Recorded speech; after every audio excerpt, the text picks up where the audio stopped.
तो ब्यूटी का राज बता दिया आज आपने बातों बातों में। ब्यूटी का राज मैं बताऊं, सच में बताऊं ब्यूटी हाँ। टिप्स, मैं सुबह उठ करके सी बकथॉर्न पीती हूँ पानी के साथ, एक ढक्कन सी बकथॉर्न पीती हूँ। उसके बाद फिर मैं बड़ा मस्त बैठ करके पपीता खाती हूँ, कच्चा पपीता।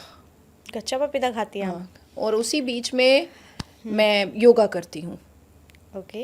1-1.5 घंटा मैं मस्त अपना पूरा बदन हाथ खींच खाच लेती हूँ योगा से। उसके बाद फिर मल्टीग्रेन ब्रेड और एवोकाडो, और उसी के साथ मैं इतना सा कच्चा अदरक उसको स्लाइस काट लेती हूँ और उसको चबाती हूँ, क्योंकि वो चबाना चाहिए आपको। उसके बाद 1 मग भर करके ब्लैक कॉफ़ी पीती हूँ और उसके बाद निकल जाती हूँ। ये खाती हैं आप? ये मेरा ब्रेकफास्ट है। ब्रेकफास्ट है। लंच में क्या खाती हैं? लंच में अगर अच्छे से चैम्बर में रह गई या घर पे रह गई या मौका मिल गया गाड़ी में भी, तो मेरी टिफिन अभी भी मेरी गाड़ी में, तो घर का उसमें खाना मैं खाते प्रॉपर मील, थोड़ा सा राइस होगा, 2 रोटी होगी, 1 सब्जी होगी, थोड़ी सी दही होगी, सैलेड्स होगा, वो पूरा। फिर शाम के वक्त में 2-4 बिस्किट या रोस्टेड मखाना और ग्रीन टी। उसके बाद रात में मैं पूरे बहुत सारे वेजिटेबल्स को मैं बॉईल कर लेती हूँ। बॉईल करके उसमें पेपर डाल करके, रॉक सॉल्ट डाल करके मैं उसको खा लेती हूँ। तो ये है नाजिया जी की ब्यूटी का राज। हाँ, और मोस्टली मैं नॉर्मल पानी नहीं पीती हूँ, गर्म पानी, और उसमें वार्म वाटर होता है और उसमें हनी डला हुआ रहता है, शहद पानी आप पीती हैं तो आपकी स्किन ग्लो करती है। क्योंकि आई डोंट हैव टाइम ना फॉर हमारी बहुत फेशियल एंड सारी ऑल। महिलाओं की जो स्किन है वो ग्लो करने वाली है, और बहुत सारी महिलाओं अरे की बॉडी बिल्कुल जो है वो बिल्कुल टोन हो ख्याल जाएगी। रखना चाहिए। देखो, लड़कियों का जन्म सिद्ध अधिकार है सुंदर दिखना। ये हमारा अधिकार है सुंदर दिखना, बिल्कुल। और हम जितना अपने आप को सुंदर बनाएं उतना अच्छा है। इसमें कोई पाप नहीं है, कोई बुराई नहीं है, एकदम फील फ्री। जो कपड़ा आपके ऊपर सूट करता है आप वो पहनो, जो मेकअप आपके ऊपर सूट करता है आप वो करो, जो हेयर कट आपके ऊपर सूट करता है आप वो करवाओ, जो जो लैंग्वेज और जो बॉडी जेस्चर आपके ऊपर सूट करता है आप वो करो। एक मीम है ना, कैसे हो, तो जवाब में आता है सुंदर हूँ। तो जैसे मुझसे कोई पूछता है I you free, no baby I am so expensive. Expensive है आप। I am so expensive. लेकिन इस पे भी मीम बन जाएगा। हाँ, मुझसे मेरी जितनी भी फ्रेंड्स पूछ रहे बेबी फ्री हो, no baby no darling I am so expensive. Life में बहुत सारे उतार चढ़ाव आते रहते हैं, लेकिन इन सब के बीच में आपके साथ कुछ ऐसा इंसिडेंट हुआ जो अभी भी आपको ऐसे लगता है कि नहीं होना चाहिए था? कुछ है ऐसा? रिसेंट मेरा एक अफेयर हुआ था जो नहीं होना चाहिए था। आई विश कि मैं वो अपनी लाइफ से इरेज कर सकती थी। आई विश, बिकॉज वो गलत चॉइस थी। आपकी चॉइस थी वो? ऑब्वियसली मेरी चॉइस थी, इसलिए मैंने अपनी गलती एक्सेप्ट की है। और वो मेरी चॉइस थी और मुझे नहीं चूज़ करना चाहिए था। अगर ये गलती मुझसे ना हुई होती तो शायद मेरे फॉर नो रीज़न मेरे जिस्म की इतनी धज्जियाँ ना उड़ी होती। वो सोच के अभी भी। और मुझे ऐसा लगता है कि मेरे इस इंसिडेंट से बहुत सारी लड़कियों को सोचना चाहिए और समझ बूझ करके किसी रिश्ते में जाना चाहिए, क्योंकि कल को कोई भी लड़का वीडियो बना करके कहेगा मुझे अल्लाह ने कहा है कि वो मेरे साथ कितना बार सेक्स करवाती थी, मुझे महादेव ने कहा है कि वो मेरे साथ कितना बार सेक्स करवाती थी। तो बहुत सोचो समझो बूझो, तब जा कर के अच्छे घर के, सभ्य घर के, पढ़े लिखे, बहुत डिसिप्लिन वाले, बहुत इलीट, बहुत एटिकेट, बहुत क्लास वाले लड़कों को चूज़ करो। बिकॉज़ अगर आपसे लड़का चूज़ करने में अगर गलती हो गई है तो आपके जिस्म की धज्जियाँ वो नहीं भी देखा होगा तो भी उड़ा देगा। लोगों को मतलब आसान है ये कहना, कैरेक्टर जब कुछ ना मिले तो बात फिर कैरेक्टर पे आ जाती है। फीमेल बनी ही इसीलिए है। और अगर कोई महिला आगे बढ़ रही है तो फिर कह देते हैं कि नहीं, इसमें भी कैटेगरी है, इसमें भी कैटेगरी है। मुझे ऐसा लगता है कि जिन लड़कों की अपब्रिंगिंग अच्छी माँ के गोद में होती है वो बच्चे कभी नहीं ऐसा कर सकते, कभी भी नहीं कर सकते, नॉट एट ऑल, हो ही नहीं सकता है। तब तो रोज हम 10 लाख वीडियोस देख रहे होते और 10 लाख मर्द किसी ना किसी को गालियां, अपनी एक्स गर्लफ्रेंड को गालियां परोस रहे होते। नहीं, अच्छी जो गोद होती है, शिक्षित जो गोद होती है, संस्कार और सभ्यता वाली जो कोक और गोद होती है, उसके बच्चों की सभ्यता ही अलग होती है। कि ठीक है, एक रिलेशन था, नहीं रहा, don't be so rude, don't be so vulgar, और वहीं पर ख़त्म कर देना चाहिए। लेकिन अग्रेशन निकालना बुरा नहीं है, ठीक है, रिश्ता टूटा था, आपको अग्रेशन निकालना था, निकाल सकते थे, लेकिन ये जो अग्रेशन का तरीका था, ये तरीका बहुत ही वल्गर, उठैगिरा, छपरी टाइप का था। और मुझे लगता है कि रिक्शा ठेला वाले भी जब प्रोस्टिट्यूट एरिया जाते होंगे ना रात में, तो भी वो सुबह आकर नहीं बोलते होंगे कि मैं प्रोस्टिट्यूट एरिया रात गुजार कर आया हूँ। तो ये उससे रिक्शा ठेला वाले का भी सम्मान है, उनका भी एक मर्तबा है, उनका भी अपना एक बोलने का एक लिमिटेशन है। ये जो व्यक्ति था, इसको इसकी माँ ने सभ्यता सिखाया ही नहीं। अब और इसकी एक और रीज़न होती है, कुछ बच्चे क्या होते हैं ना, बहुत बहुत रिजिड हो जाते हैं, बहुत अग्रेसिव हो जाते हैं जब वो अपनी माँ को बेइज्जत होता हुआ अपने पिता के द्वारा देखते हैं।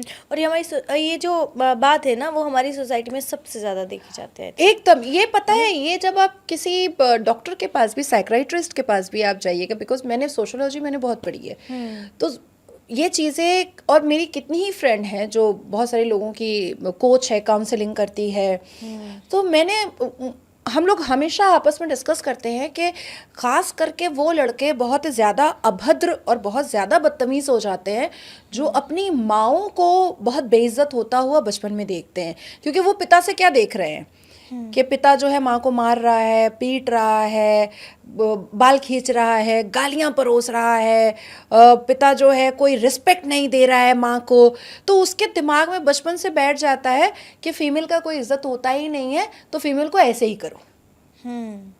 और ऐसे बच्चे कभी कभी क्राइम भी कर लेते हैं। ये जो सीरीज ऑफ रेप करते हैं, या गैंग रेप करते हैं, या ब्रूटल रेप करते हैं, या फीमेल को नुकसान पहुंचाने का काम करते हैं, उनका जब इंटरोगेशन होता है तो बहुत सारे ये एक बहुत 70-80% जो पुरुष रेपिस्ट होते हैं, उनका इंटरोगेशन में यही निकलता है कि उनके घर में बहुत कुछ बुरा था जिसकी वजह से उन्होंने इस क्राइम को किया है। तो घर मुझे में जो भी हो रहा है उसका फर्क बच्चों पे बहुत पड़ता है। बहुत पड़ता है। अब आप देखिए, घर में अगर माता पिता बहुत सुखी संसार में होते हैं, बच्चे अपने आप पॉजिटिव होते हैं, फूल की तरह होते हैं। घर में माता पिता का झगड़ा होता है, बच्चे अपने आप में ही सिमटते चले जाते हैं, सफोकेट होते चले जाते हैं, तो वो आउटबर्स्ट तो कहीं ना कहीं होगा ना, कहीं ना कहीं तो करती है परवरिश। अब जैसे मैं बहुत मीडिया चैनल्स पर बैठती हूँ, बहुत प्लेटफॉर्म पे बैठती हूँ, मैं घर में चुप रहती हूँ, क्योंकि जो एनर्जी मेरी निकलनी है वो तो निकल चुकी, अब वो तो निकालने की जरूरत नहीं है। मेरी एनर्जी तो जितना मुझे बोलना था वो तो मैं बोल चुकी हूँ। तो घर में जाने के बाद झगड़ा तो छोड़ो, आज राजमा नहीं आज कढ़ी बना दो, ये बोलने की भी हिम्मत नहीं होती है। पर घर में झगड़ा कौन करता है? जो वेला होता है, जिसका कोई काम नहीं होता है। तो उसकी जो एक्स्ट्रा एनर्जी है वो कहीं तो निकालेगा ना। कभी इतना काम करती हैं आप, मतलब हर दिन कैमरे पे दिख रही हैं, यहाँ जाना है वहाँ जाना है, बहुत कुछ आपकी लाइफ में होता है, थकती नहीं है कभी?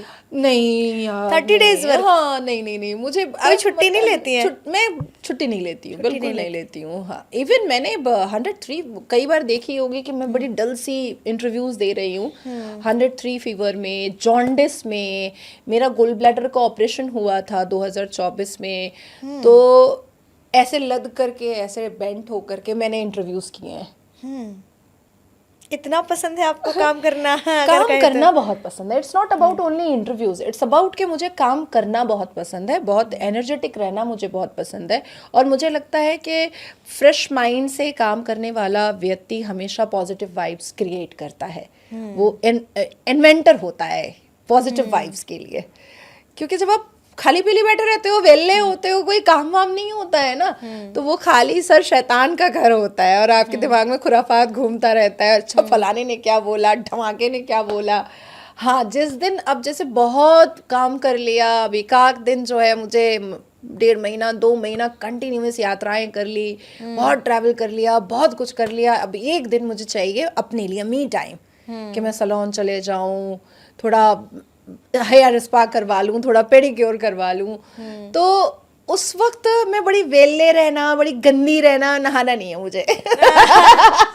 लूज टी शर्ट और शॉर्ट्स में पूरा दिन मतलब घूमते फिरते रहना है मुझे। नहाने मत बोलना प्लीज। नहाना पसंद नहीं है। नहीं, एक दिन लव नहाना। मैं सर्दी हो, गर्मी हो, बरसात हो, कोई भी सीजन हो, मैं 2 बार तो नहाती हूँ, एक घर से निकलने से पहले और एक घर जाने के बाद। मैं बेड पर ऐसे नहीं बैठ सकती बिकॉज मेरा थोड़ा ओसीडी का इश्यूज भी है। तो मुझे साफ सफाई का तो मेरे घर पे आना तो वो जो हेल्प है वो बता देगी कि भाई वो ऐसे छू छू कर देखती है धूल कहाँ कहाँ पर है, तो ओसीडी इश्यूज है। लेकिन वो एक दिन जो होता है ना, वो नहाने मत बोलना। मतलब मुझे बिल्कुल ऐसे ही रहना है। और उस दिन मैं डाइनिंग टेबल पे खाना नहीं खाती हूँ, जमीन पे पालती पालती मार करके खाना खाती हूँ। तो वो वाला भी मेरा है एक। पार्टियाँ वार्टियाँ करना पसंद है आपको? पार्टी करना हाँ मुझे बहुत पसंद था पहले। पहले पसंद था, अभी समय भी नहीं है और मुझे लगता है बेटा बड़ा हो चुका है तो अब वो उसका समय है कि वो करे वरे। तो मैं नाजिया जी ने भी कभी किटी ज्वाइन किया? नहीं, कभी party like kitty's and all. लेकिन हाँ मैंने अपने फ्रेंड्स के साथ मैंने पार्टीज बहुत की है। पब क्लब में मैंने नहीं किया है, मेरे घर के अंदर किया है क्योंकि मेरे अम्मा अब्बा का परमिशन था कि मैं आपको नाइट पब और क्लब का परमिशन नहीं दूंगा। कल को कुछ इंसिडेंट एक्सीडेंट हुआ तो मैं अपने आप को माफ नहीं कर पाऊंगा। आपको जो करना है घर पे करो, पूरा डिस्को बनवा देना है घर को, आप इंटीरियर करवा लो, पूरे घर को डिस्को बना लो, लेकिन आप माँ बाप अलग अलग कमरे में हैं, आप करो। तो वो हमने किया है। आपकी लाइफ में जैसे होता है ना, किसी सभी की लाइफ में एक तो इंस्पिरेशन कोई होता है, आपकी लाइफ में इंस्पिरेशन कौन है? मेरी लाइफ में मेरी अम्मा इंस्पिरेशन रही हैं हमेशा। मैं उनकी तरह बनना चाहती हूँ क्योंकि जिस हिसाब से उन्होंने परिवार संभाला है, जिस हिसाब से उन्होंने बैलेंस किया है, जिस हिसाब से उन्होंने इतने मेरी वजह से बहुत बुरे शब्दों का भी सामना किया है। वो टारगेटेड हुई हैं फॉर नो रीज़न, जबकि उन्होंने किसी को कुछ नहीं बोला है। और इस उम्र में भी उनको गंदी गंदी गालियों का सामना करना पड़ता है। तो मुझे ऐसा लगता है कि अगर उनकी तरह मैं बन गई तो I am such a good mother, अगर मैं उनकी तरह बन गई। और पॉलिटिक्स में मैं सुषमा स्वराज जी को मैं बहुत अपना आइडियल मानती हूँ। तो आपका ना, जैसे कहते हैं बेटियों का पापा से बड़ा लगाव होता है उनकी तरफ, तो कैसा है आपका पापा के साथ, कैसा बॉन्ड है आपका शुरू से, कैसा रहा? मेरे फादर के साथ मेरा बहुत ज़्यादा बाउंड तो नहीं रहा। इवन मेरे फादर ना थोड़े मतलब रिजर्व टाइप के बहुत ज़्यादा हैं, बहुत एक्सट्रीम लेवल पे वो रिजर्व टाइप के हैं। बेटियों के कमरे में नहीं जाना है, नज़रें बराबर करके बेटियों से बात नहीं करनी है, बेटियों की चीज़ों में इंटरवीन बहुत ज़्यादा नहीं करना है। एक स्पेस उन्होंने हमेशा बना करके रखा है, बहुत स्टार्टिंग से ही, एकदम स्टार्टिंग से ही। अच्छा, मेरे अब्बा को तो ये नहीं पता होता था कि हम कौन से क्लास में हैं। इतना ऐसा मतलब यहाँ तक था कि हम कौन से क्लास में हैं, क्योंकि वो बहुत ज़्यादा इंटरवीन करते ही नहीं थे। ये वो पूरी जिम्मेदारी अम्मा की थी और अब्बा का काम था कि वो सोर्स ऑफ इनकम थे। हालांकि मेरी अम्मा टीचर रही, लेकिन जब लास्ट एमन हुई तो उन्होंने फिर कहा कि वो घर पर रहना चाहेंगी, क्योंकि मैं और मेरी बड़ी वाली दीदी बड़े हो रहे थे, तो उन्होंने कहा कि अब घर पे रहना ज़रूरी होता है। हाँ, मेरी अम्मा से मेरी बाउंडिंग बहुत ज़्यादा रही है, बहुत एक्सट्रीम लेवल पे। कितने लोग थे आपके फैमिली में, कितने लोग के साथ रहते थे आप लोग? मैं हमेशा भरे परिवार में रही हूँ, हमेशा। जॉइंट फैमिली थी? मामू, नानी, मामू के बच्चे, मौसी के बच्चे, बड़े अब्बू के बच्चे, और फिर उसके बाद वो वहाँ से बुआ आ रही हैं, वहाँ से खाला अम्मी आ रही हैं। तो मैं ऐसे परिवार में रही हूँ, भर भर के परिवार के लोग। और जब हम टेरेस पे खेल रहे होते हैं तो धक्का धुक्की होता था कि इतने बच्चे सबके परिवार वालों के मिल करके हो जाते थे। तो मैं बड़े भरपूर परिवार में रही हूँ, लेकिन अब अकेले रहना पड़ता है। सब अपने अपने कोई फैमिली में हो चुका, कोई अपने काम में व्यस्त है। मैं भी खुद, मेरे पास भी समय नहीं है, मैं खुद बहुत बिजी हूँ। तो अब घर जाते हैं, अकेले रहते हैं, कुक होती है उससे बात कर लेते हैं, हेल्प होती है उससे बात कर लेते हैं, तो ठीक है, इट्स ऑल राइट। ऐसा हुआ पहली बार जब आप ने अपने लिए एक रास्ता चुना कि अब मैं काम करूँगी, ऐसा है, तो पहली बार ये ऐसा क्या इंसिडेंट हुआ जो अभी भी मतलब आपके लिए पहचान बना, या वो आज भी आपको याद आता है? ऐसा कुछ आपकी लाइफ में हुआ? मुझे फिनेंशियली कभी भी मेरे अब्बा ने ये फील नहीं कराया कि मुझे कमाना चाहिए। हालांकि वो बहुत रिच नहीं है, लेकिन मेरे अब्बा ने कभी भी हम तीनों बहनों को कभी नहीं फील कराया कि हमें कमाना चाहिए और अब्बा नहीं कर पाएंगे, उनकी उनकी उम्र हो रही है, ये कभी भी उन्होंने फील नहीं कराया। मेरी अम्मा उनसे बात करने से तो ऐसा लगता है कि वो अंबानी परिवार की हैं। खाओ, इतना सोचने की ज़रूरत नहीं है, खुश रहा करो, बस उनका एक ही शर्त है कि खुश रहा करो। खुश रहना। लेकिन खुद में ही अपनी अम्मा को देख करके, अपनी मासी को देख करके, अपने घर की महिलाओं को देख करके हमेशा ये ऊर्जा तो रही, क्योंकि मेरे घर में पावरफुल महिलाएं बहुत रही हैं। मेरी दादी बहुत पावरफुल थी, मेरी नानी अम्मी बहुत पावरफुल थी। उस ज़माने में मेरी नानी अम्मी अपने पूरे ख़ानदान के बैंक बैलेंस का पूरा काम वही करती थी, ITR का पूरा काम वही करती थी मेरी नानी अम्मी। तो मेरे फैमिली में पावरफुल फीमेल रही हैं, और यही एक रीज़न है कि मेरे ख़ानदान की बेटियाँ बहुत पावरफुल पैदा ही होती हैं। बेटी पैदा हो गई है, वकील बनना ही है, बेटा पैदा हुआ है, IAS या इंजीनियर बनना ही है। This is very fixed, this is very extremely fixed, इसमें कोई इफ एंड बट नहीं है। अच्छा, पहले से डिसाइड होता है कि और अच्छा, हमारी दिशा भी चली जाती है, और कोई प्रेशराइज नहीं है, लेकिन हमारी दिशा चली जाती है कि हाँ हाँ हाँ यही ठीक है, ये अच्छा लगता है, और एक्सेप्ट कर लेते हैं कि हाँ ठीक है। प्रेशराइज है ही नहीं ना फैमिली में। आदमी एक पर्सनल वेंडेटा या रिवेंज कब निकाले? तो जब कोई कुछ करे तब तो। मेरी फैमिली, मुझे जीन्स पहनना है पहन लो, मुझे स्कर्ट पहनना है पहन लो, मुझे साड़ी पहननी है पहन लो, तो कोई ऑब्जेक्शन तो है ही नहीं। शर्त सिर्फ इतनी है कि love your self, respect your self, अपनी आइडेंटिफिकेशन बनाओ, शिक्षित हो जाओ, समाज में सिर उठाकर जीने के काबिल हो जाओ, बस इतनी ही तो शर्त थी। जिंदगी का सबसे खूबसूरत पल कौन सा था? जिंदगी का सबसे खूबसूरत पल था जब मैंने मेरे बेटे को अपने गोद में लिया था। आज भी वो मेमोरी रिमेम्बर होती है? कभी नहीं, जब तक मैं जिंदा हूँ, जब तक सांस चल रही है, मेरे लिए और कोई भी जिंदगी का खूबसूरत लम्हा हो ही नहीं सकता है एक्सेप्ट उसके।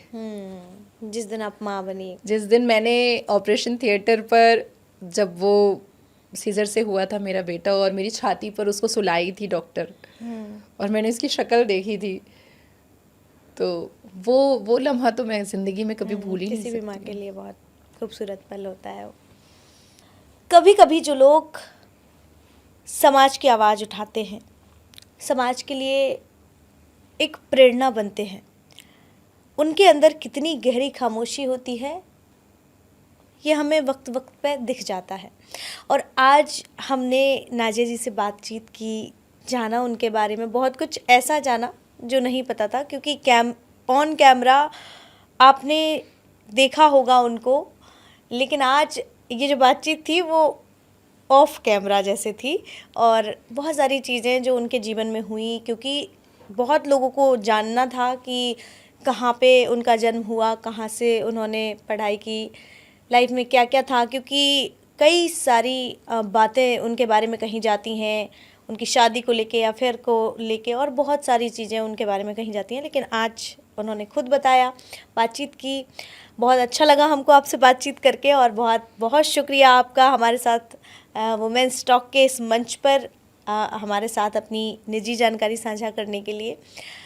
फिर मिलेंगे एक और नई शख्सियत के साथ। आप किसको देखना चाहते हैं हमारे साथ, आप हमें कमेंट करके ज़रूर बताइए। कहते हैं कि खुशियाँ बांटने से बढ़ती हैं, तो आप इस वीडियो को शेयर कीजिए, और हमारे लिए और सभी के लिए एक प्रेरणा बनिए और बनाइए एक प्रेरणा कि जो लोग, जो महिलाएं समाज में आगे निकल कर आना चाहती